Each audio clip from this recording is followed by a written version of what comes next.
नमस्कार दोस्तों, चैनल में आप सभी लोगों का बहुत बहुत हार्दिक स्वागत है। आज ये मैं जो बायो कम्बिनेशन की जो हमारी सीरीज है, बायो कम्बिनेशन 1 का हमारा ये प्रीवियस मैं उसको एक वीडियो में बना चुका हूं और इसकी सीरीज में जो बायो कम्बिनेशन मैंने 28 तक के बारे में जो मैंने बात किया था, बायो कम्बिनेशन 1 से लेकर के बायो कम्बिनेशन 28 तक, जो कि डॉक्टर सुसलर के द्वारा 12 इनऑर्गेनिक साल्ट का जो इन्वेंशन किया गया था, उसी से हमारे बायो कम्बिनेशन 28 प्रिपेयर किए गए हैं। तो उसी की सीरीज में हमारा बायो कम्बिनेशन 2, और जो बायो कम्बिनेशन 2 है वो स्पेशली फॉर अस्थमा।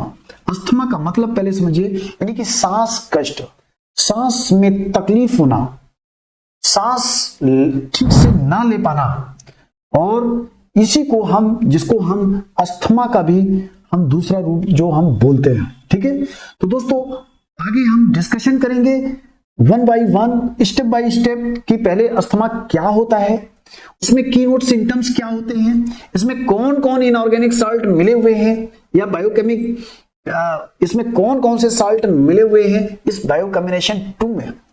ठीक है, फिर इसके बाद में हम बताएंगे जो बायो कम्बिनेशन इनऑर्गेनिक साल्ट जो जिससे मिलके बना है, हर एक साल्ट का क्या फंक्शन है, इसमें जो साल्ट मिलाए गए हैं ये अस्थमा की प्रॉब्लम को कैसे ठीक करता है, ये हम डिस्कशन करेंगे। तो अब ज्यादा समय न लेते हुए हम इसको आगे बढ़ते हैं। तो asthma is a chronic condition, यानी कि अस्थमा एक क्रोनिक कंडीशन है that effect the Airways in the lungs, यानी कि जो हमारी सांस नलिका लंग्स तक जो हमारी गई हुई है, उसमें कहीं ना कहीं एयरवेज में प्रॉब्लम आ रही है, जिसकी वजह से हमको सांस लेने में तकलीफ हो रही है, जिसको हम शॉर्ट ब्रीदिंग बोलते हैं, सीटी बजने जैसी आवाज आती है, थोड़ा सा भी चलने में उसको तकलीफ होती है। और ये अस्थमा का प्रॉब्लम बहुत सारे रीजंस की वजह से हो सकती है। इवन यहां तक भी बोला गया है कि ये जेनेटिकली इसका इफेक्ट भी हो सकता है, यानी आपके पूर्वजों में हो सकता है, वो चाहे मैटरनल साइड में हो या पैटर्नल साइड में हो। तो मैटरनल साइड का मतलब है कि आपके नानी नाना में होगा तो आप में भी आ सकता है, या दादी बाबा में है तो भी आ सकता है। ठीक है ना, तो ये हमें जानने की जरूरत है कि अस्थमा का बीमारी कहां कहां से हो सकती है, ये सांस की प्रॉब्लम कहां कहां से हो सकती है। जैसे कि अभी हमारे आप देखेंगे एनवायरनमेंट में पोल्यूशन का सबसे बड़ा भी प्रॉब्लम हो गया है। आप ऑल ओवर इंडिया में ले लें, जो हिल एरिया है उनको छोड़ दीजिए, इवन अभी वहां भी बहुत पोल्यूशन हो गया है। ठीक है, और बहुत सारे जो हमारे पॉज एरिया हैं, वो चाहे हमारा वेस्ट बंगाल ले लें या बिहार ले लें, यूपी ले लें, या जहां पर हमारा पोल्यूशन ज्यादा है वहां पर ये होने की पॉसिबिलिटी ज्यादा है। आगे अगर हम पढ़ते हैं, it can result in the symptoms like the coughing. जब ये सांस का प्रॉब्लम उनको होने लगता है तो उसकी वजह से उनको कफिंग स्टार्ट होने लगती है, व्हीजिंग, सीटी बजने जैसी आवाज होने लगती है, शॉर्टनेस ऑफ द ब्रीथ, सांस लेने में बहुत कष्ट होता है, चेस्ट में टाइटनेस होता है। ठीक है दोस्तों, अब हम और आगे बढ़ते हैं और आगे हम समझने की कोशिश करते हैं। ठीक है, तो अब देखिए इसमें क्या क्या सिम्टम्स किस टाइप के हो सकते हैं। जैसे व्हीजिंग, जो ये हम सीटी बजने जैसी आवाज की हम ये बात करते हैं, तो जब भी हम सांस लेंगे तो आप देखेंगे कि वहां पर एक सीटी बजने जैसी एक आवाज आने लगती है। नेक्स्ट है शॉर्टनेस ऑफ द ब्रीथ, यानी कि difficulty in breathing specially during the physical activity at night, यानी रात को सोने के टाइम पर भी प्रॉब्लम हो सकती है, या हम जब कोई फिजिकल एक्टिविटी करते हैं, वो चाहे वॉकिंग कर रहे हो या एक्सरसाइज कर रहे हो, कुछ भी अगर हमारी कोई बॉडी में अगर फिजिकल एक्टिविटी हो रही है तब आपको वहां पर बहुत ज्यादा प्रॉब्लम होती है। Next one is A coughing. Coughing आप देखेंगे जिसको हम खांसी आना बोलते हैं। तो जब भी कोई जो हमारी ब्रोंकियल होती है, अभी मैं फिगर के माध्यम से आपको मैं समझाने की कोशिश करूंगा, जब उसमें इन्फ्लेमेशन आ जाता है, उनमें स्वेलिंग आ जाती है, तब उसमें बहुत ज्यादा हमको सांस कष्ट का प्रॉब्लम होता है। और ये वर्स एट नाइट, रात के समय में ज्यादा प्रॉब्लम होता है। अर्ली इन द मॉर्निंग, सुबह के टाइम में बहुत ज्यादा दिक्कत होती है, जब वो सो के उठता है तो अचानक कफिंग स्टार्ट हो जाती है, और इतनी कफिंग कंटिन्यू जिसको बोलते हैं कि उसकी सांस उखड़ गई है, ऐसा भी लोग बोलते हैं। फिर चेस्ट टाइटनेस है ना, sensation of the pressure on constriction of the in the chest, यानी कि जो सेंसेशन जो आ रहा होगा तो चेस्ट में ऐसा लगेगा कि उसमें बहुत टाइटनेस है, उसके ऊपर में प्रेशर है, उसके ऊपर में कंस्ट्रिक्शन, उसके ऊपर में दबाव पड़ रहा है, ये सब सिम्टम्स वहां पर आने शुरू हो जाते हैं। अब इस फिगर के माध्यम से जो मैं आपको दिखाना चाह रहा हूं, लेफ्ट साइड में जो आप ये देख पा रहे हैं, तो यहां पर आप देखेंगे एक ये येलो पार्ट दिख रहा है, फिर ये थोड़ा जो मटमैला कलर है वो आपको दिख रहा है, एक इसमें लाइनिंग दिख रही है, दैट इज अ नॉर्मल ये लाइनिंग है। वहीं अगर हम जिसकी बात करते हैं कि इन्फ्लेम्ड जो हमारे ये ब्रोंकियल होती है, यानी कि जो अस्थमेटिक लंग्स होता है, उसमें किस तरीके का यह प्रॉब्लम हो सकता है। तो देखिए, एक इसमें ये लेफ्ट लंग है, राइट लंग है, ये जस्ट लाइक जैसे पेड़ की ट्रंक होती है, जैसे ब्रोंकियल जिसको बोला गया है, तो ये लंग से इसमें अटैच रहता है।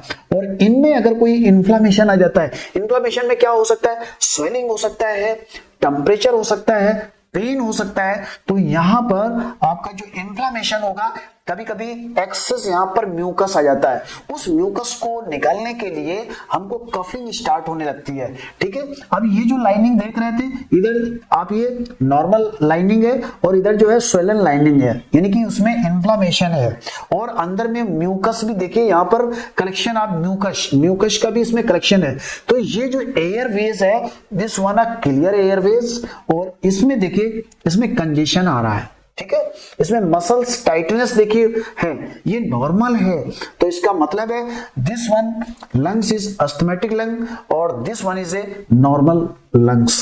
ठीक है, तो आई थिंक ये आपको समझ आ गया होगा कि जो हमारा एयरवेज है, जो सांस नलिका है, उसमें जब तक हमारा प्रॉपर वे नहीं होगा तो हमको सांस कष्ट का प्रॉब्लम होगा। ठीक है, तो इसमें इन्फ्लेमेशन आ सकता है, उसमें बहुत सारे कारण हो सकते हैं, जो मैंने अभी आपको एक्सप्लेन किया था कि वो जेनेटिकल इफेक्ट भी हो सकता है, कुछ हमारे एनवायरमेंटल कॉज भी हो सकते हैं। यानी कि आज के वर्तमान समय में आप देखेंगे कि बहुत ज्यादा पोल्यूशन हो रहा है, तो ये पोल्यूशन चाहे स्मोक का पोल्यूशन हो या डस्ट का पोल्यूशन हो या कोई अदर पोल्यूशन हो, ठीक है, या बहुत सारी टेनरीज या फैक्ट्रीज वगैरह, ठीक है, कोल माइन रिलेटेड विद ये बहुत डिफरेंट टाइप्स के, तो उसमें एनवायरमेंटल से लेकर के या अदर कई फैक्टर्स हमारे इन्वॉल्वमेंट रहते हैं, जिसकी वजह से अस्थमा होने की पॉसिबिलिटी ज्यादा रहती है। ठीक है दोस्तों, अब हम नेक्स्ट अगर आगे बढ़ते हैं, तो asthma can be very in the severity as in ऑफर triggered by the environmental factor. अब देखिए, अस्थमा को बढ़ाने के लिए एनवायरमेंटल फैक्टर हमारा इसमें बहुत मायने रखता है। लाइक एलर्जेंस कोई होंगे, कोई ना कोई ऐसे एलर्जेंस होंगे जिसकी वजह से ये अस्थमा होने की पॉसिबिलिटी ज्यादा रहती है।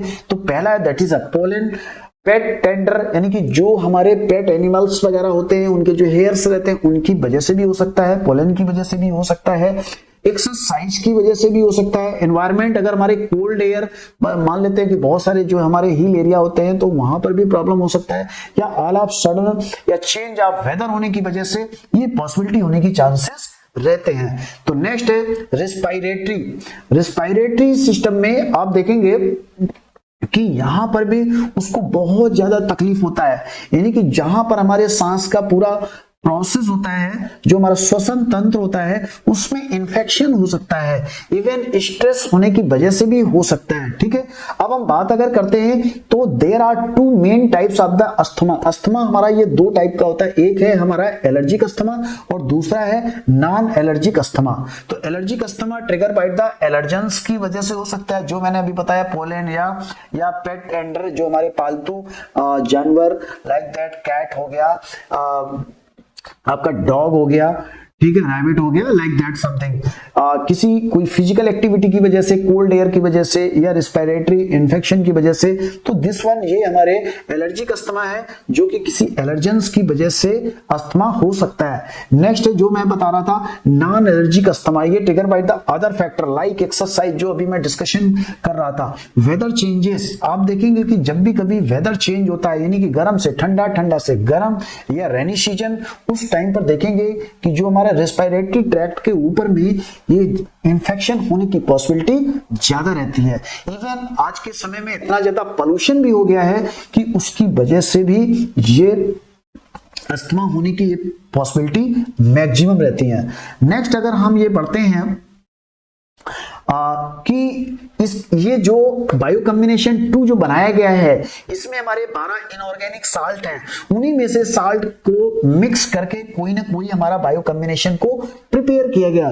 तो ये हमारे डॉक्टर डब्ल्यू.एस. सुसलर, जिन्होंने बायोकेमिक का इन्वेंशन किया, जो 12 हमारे बायोकेमिक इनऑर्गेनिक साल्ट हैं उसका इन्होंने इन्वेंशन किया, और इन्हीं 12 इनऑर्गेनिक साल्ट से वो बड़ी से बड़ी बीमारियां ठीक कर देते थे। यानी कि बॉडी में मैक्सिमम होने वाली डिजीज को इन्हीं 12 इनऑर्गेनिक साल्ट से ही ठीक करते थे। और इसका जो कॉन्सेप्ट था, fill up the deficiency and cure the any disease. जो भी डिफिशियंसी आ रही है वो डिफिशियंसी के सिम्टम्स मिलेंगे, सिम्टम्स के अकॉर्डिंग में वो हम इनऑर्गेनिक साल्ट हम बॉडी में डाल देंगे, हमारी प्रॉब्लम वो परमानेंट क्योर हो जाती है। तो अगर हम बात करते हैं कि वो 12 कौन से इनऑर्गेनिक साल्ट है, तो ये आपके सामने है। तो इसमें कौन सी पोटेंसी ज्यादा इफेक्टिव है, लाइक दैट कलकरिया फ्लोरिका 12x है, कलकरिया फॉस है, कलकरिया सल्फ है, यानी कि कैल्शियम ग्रुप, फेरिक ग्रुप, ठीक है। अब ये पोटेशियम ग्रुप हो गया, कैलीम्यूर, कैलीफॉस, कैलीसल्फ, मैग्नीशियम ग्रुप हो गया, सोडियम ग्रुप हो गया, natrum mur, natrum phos, natrum sulph and silicea group. कौन किस पोटेंसी में, जैसे मैं हमेशा बात करता हूं कि calcarea fluorica 12x, ferrum phos 12x, mag phos 12x and silicea 12x, ये सबसे ज्यादा इफेक्टिव है 12x में, और अदर हमारे 6x पोटेंसी में इनके रिजल्ट बहुत ही अच्छे आते हैं। अब अगर हम आगे बात करते हैं कि इसमें देखिए हमारे बायो कॉम्बिनेशन, खास तौर से बायो कॉम्बिनेशन 2 को प्रिपेयर करने के लिए कौन कौन से इसमें हमारे बायोकेमिक इसमें मिक्स किए गए हैं। तो दोस्तों देखिए कंपोजिशन में अगर मैं बात करता हूं, केपी का मतलब है that is a kali phos, 3x potency में इसको इस्तेमाल किया गया है। दूसरा है मैगफॉस 3x, थर्ड हमारा इनऑर्गेनिक साल्ट है that is a natrum muriaticum 6x, इसको चाहे नेट्रम म्यूर बोले या नेट्रम म्यूरेटिकम बोले, all are correct. Fourth is हमारा नेट्रम सल्फ 3x। तो ये 4 बायोकेमिक इनऑर्गेनिक साल्ट को मिला करके बायो कॉम्बिनेशन 2 बनाया गया है, जो कि अस्थमा के लिए सबसे ज्यादा इफेक्टिव है। अब अगर मैं बात करता हूं इंडिकेशन शॉर्टकट में, तो देखिए इसको ब्रोंकियल अस्थमा भी बोलते हैं, ठीक है, ह्यूमिड अस्थमा भी बोलते हैं, नमी की वजह से होने वाला asthma that is a humid asthma.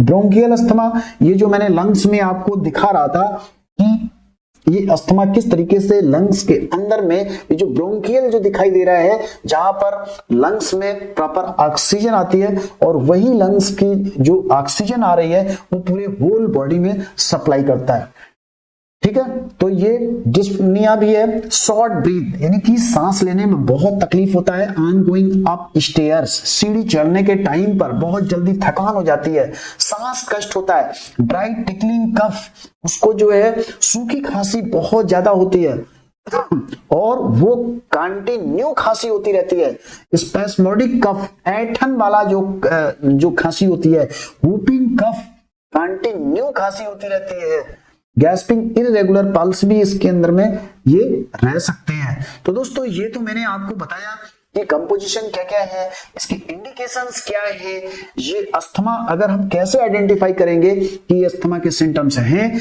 और बायो कॉम्बिनेशन 2 का हम इस्तेमाल कर सकते हैं।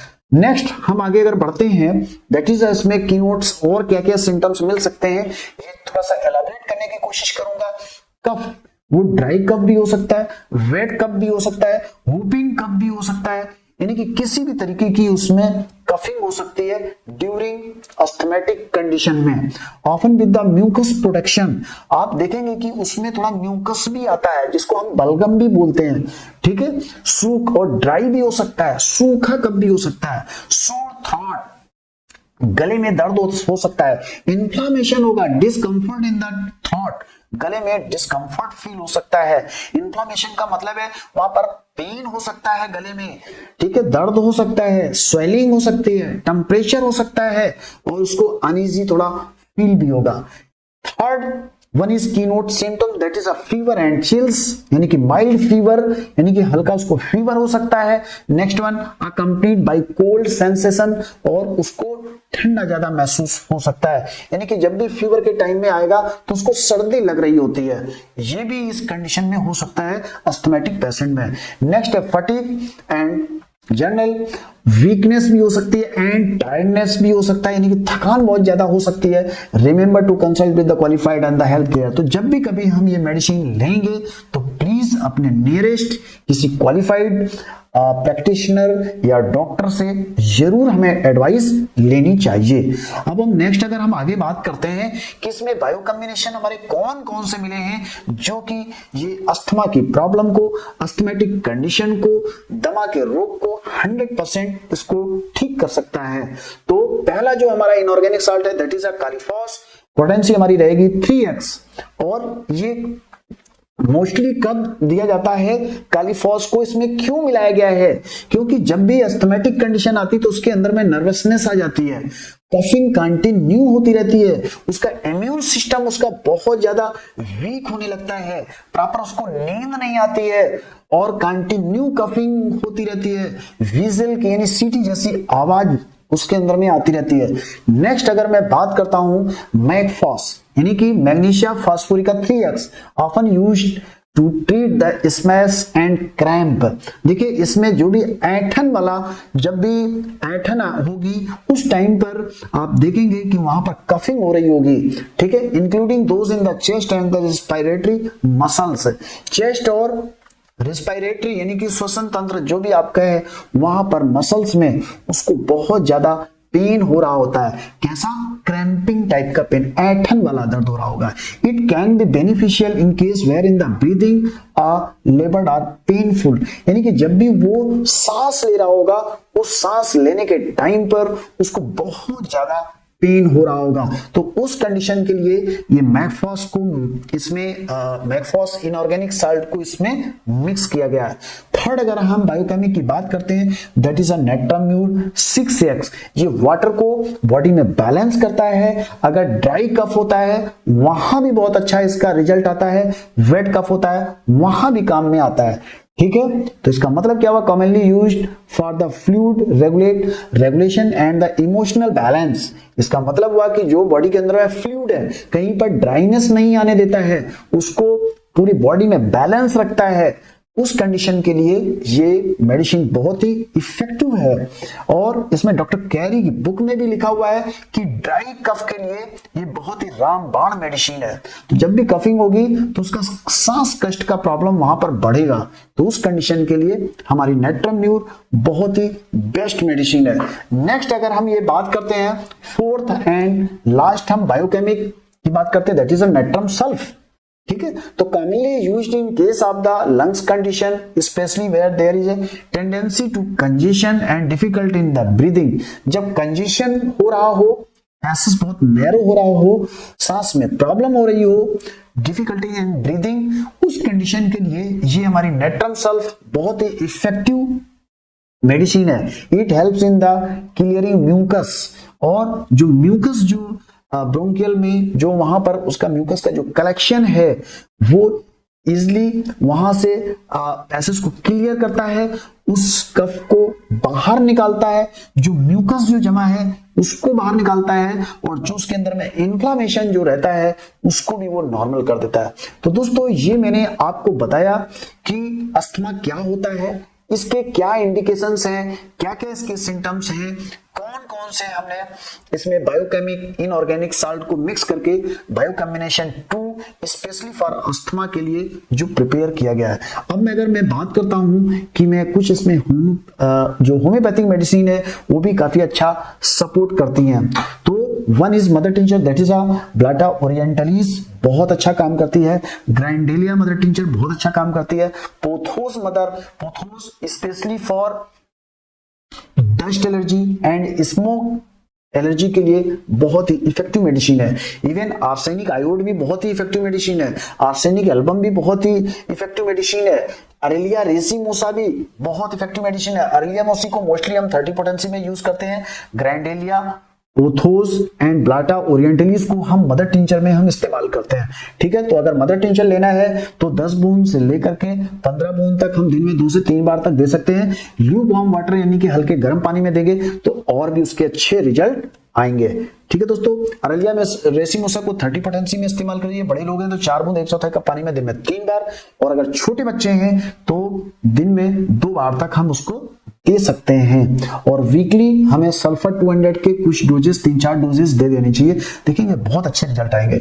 अब अगर मैं बायोकेमिक इनऑर्गेनिक साल्ट, ये जो 4 बायोकेमिक इनऑर्गेनिक साल्ट से बायोकॉम्बिनेशन 2 को जो बनाया गया है उसको मैं सेवन कैसे करना है, तो इसको ल्यूकवार्म वाटर में मिक्स करके भी ले सकते हैं कि 4 टेबलेट करके, बड़े लोग हैं तो आप 1/4 कप पानी में वो 4 टेबलेट को उसमें मिक्स कर दीजिए। मिक्स करने के बाद में आप डायरेक्टली इसको इनटेक कर सकते हैं। दूसरा ऑप्शन ये है कि 4 टेबलेट को टंग में लीजिए, सलाइवा में डिसॉल्व होके ऑटोमेटिकली अंदर चला जाएगा, फिर आधा कप ल्यूकवार्म वाटर ले लें, आप देखेंगे उसकी मोबिलिटी फास्ट हो जाएगी तो उसके रिजल्ट और भी अच्छे आएंगे। ठीक है, तो ये इसका खाने का सही जो तरीका है वो मैंने आपको बताने की कोशिश की है। ठीक है, तो ये बायो कॉम्बिनेशन 2 अस्थमा के लिए बहुत ही इफेक्टिव मेडिसिन है। ठीक है दोस्तों, तो ये वीडियो काफी बड़ा हो रहा है तो इसको मैं यहीं पर फिनिश करने की कोशिश करेंगे। जो हमारे चैनल में पहली बार आए हैं तो प्लीज हमारे चैनल को सब्सक्राइब करिएगा, लाइक करिएगा, शेयर करिएगा।